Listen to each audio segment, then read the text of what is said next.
Oxnard.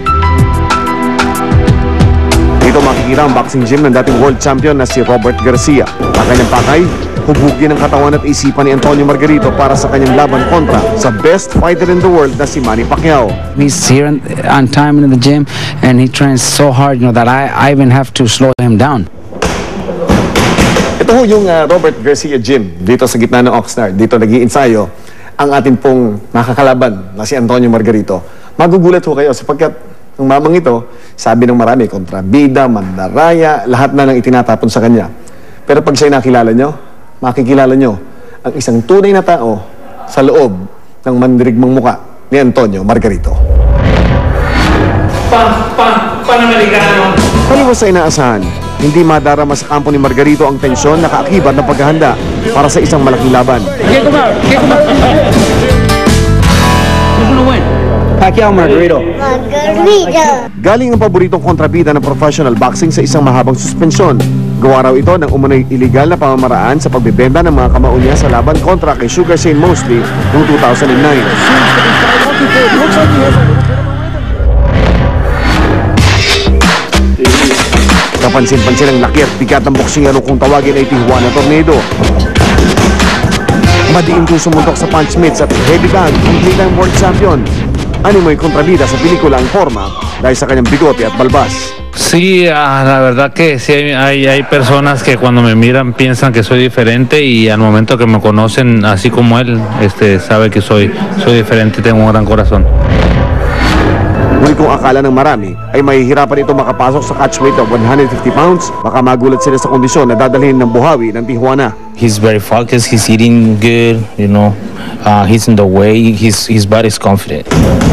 Kumpiyansa siyang kayang-kaya niyang sabayan si Pacquiao kahit na lumagpas pa sa takdang 12 rounds ang kanilang laban. Bueno, yo creo que ellos pensaron lo mismo. Yo creo que ellos querían hasta agarrar la pelea en 149 libras. Yo quería en 151. Se pactó en 150 porque sé que querían agarrar ventaja, pero pues realmente no voy a tener problemas para dar el peso porque tenemos tiempo cuidándonos y así como él dice, tal vez a lo mejor aquella vez me miró medio decaído, pero ahorita estamos súper bien. Bago pa tumulak ang Team Margarito tungo ng Dallas noong linggo ay tumimbang na ng 154 pounds o 4 na guhit na lamang mula sa takdang timbang ng 150 pounds para sa WBC Silver Super Welterweight Championship of the World. No, yo creo que, así como él, yo creo que él es más rápido. No creo que lo grande tenga que ver. Yo creo que yo confirme preparación. Yo creo que el que vaya mejor preparado es el que va a ganar. Él tira bastantes golpes. Yo también tiro bastantes golpes y yo como siempre lo he dicho, yo voy a presionar. Yo voy a hacer el mismo, voy a meter mucha presión. Traigo aire hasta para 15 rounds desde que suena la campana y todo nos va a salir muy bien. Magandang weight management ni Coach Robert Garcia. Palagay ang loob niya na meron silang tamang estilo at laki para magapi ang pambansang kamao. We're working on a lot of body shots and once he gets Pacquiao into the ropes and forces him to stay there, then that's when we go to work, body shots and uppercuts.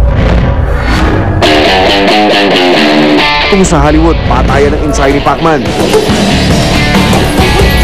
Dito sa Oxnard ay malupit din ang pinagdaraanan ni Tijuana Tornado. Iwala rin ang Team Margarito na kaya nilang tapusin ang winning streak ng Executioner. Sa gitna ng mga napahapalitang gusot sa kampo ng 7 Division World Champion, malakas ang paninindigan niyang patunayan ang kanyang sarili sa ibabaw ng ring. Handa na nga ang Tijuana Tornado na sa gubay ng Pacific Storm na si Manny Pacquiao. Susunod, ang liksi at tapang ni Pacman. Matatapatan kaya niya ang laki at lakas ni Tijuana Tornado?